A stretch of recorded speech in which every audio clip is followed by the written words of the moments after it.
Inirecord ng complainant ang video na ito habang hinahabol ang nagmamaneho ng dark gray na Toyota Fortuner sa kanyang harapan. Ito yung sumuntok nung windshield ko, sirang-sira windshield ko. Ito yung mayabang na kumuha ng cellphone ko.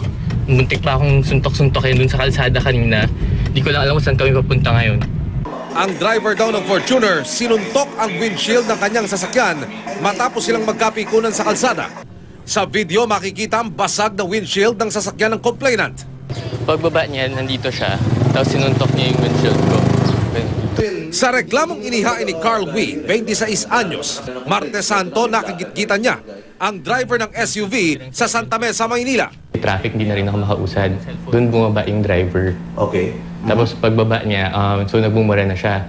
Ganon. Tapos so pinutuban na ako kasi malaki yung katawan ng driver. So kinuha ko yung company phone ko. Binidyohan ko siya. So nakunan nung video yung sinuntok niya yung windshield ko hanggang sa nabasag yung windshield. Nang makita raw ng driver ng SUV na kinukunan siya ng video, hinablot nito ang cellphone. Binaba ko yung bintana ko. Tapos yung cellphone, kaya nahatak niya sa akin. Gamit ang ikalawa niyang cellphone, nakuna ng video ang paghabol niya sa driver ng SUV. Mula Maynila, nakarating sa Ugong Norte, Quezon City ang habulan. Bumaba raw muli ang driver ng SUV at sinabihan siyang bayaran ang banggang nilikha ng pagsingit. Nakakita siya ng ganito, sinisi na lang niya dito. Eh eto, aksidente ko to nung 2013 pa to, nabangga ako ng yung sa bus. Nagpakilala raw ang driver na taga-gobyerno, hindi pa rin daw nito ibinalik ang kanyang cellphone, sabay alis.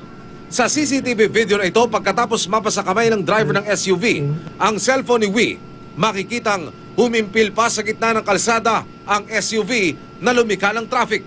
Sana mahuli na yung gumawa. Idinulog na ni Wee sa Land Transportation Office ang problema. No record found sa verification ng LTO ang plaka, kaya hindi malaman kung sino ang may-ari ng sasakyan. Gayunman, mano-mano raw check-in ng LTO ang records at database para panagutin ang inireklamo. Kung sakali, bukod sa criminal liability, maaaring masuspindi o mabawi ang lisensya ng driver ng SUV. Napaka-stressful na ng mga road conditions, especially here in Metro Manila. No? So dapat, as much as we can, dapat ang mga drivers na binibigyan natin lisensya ay level-headed, can manage the stress. Emil Sumangil, nakatutok, 24 oras.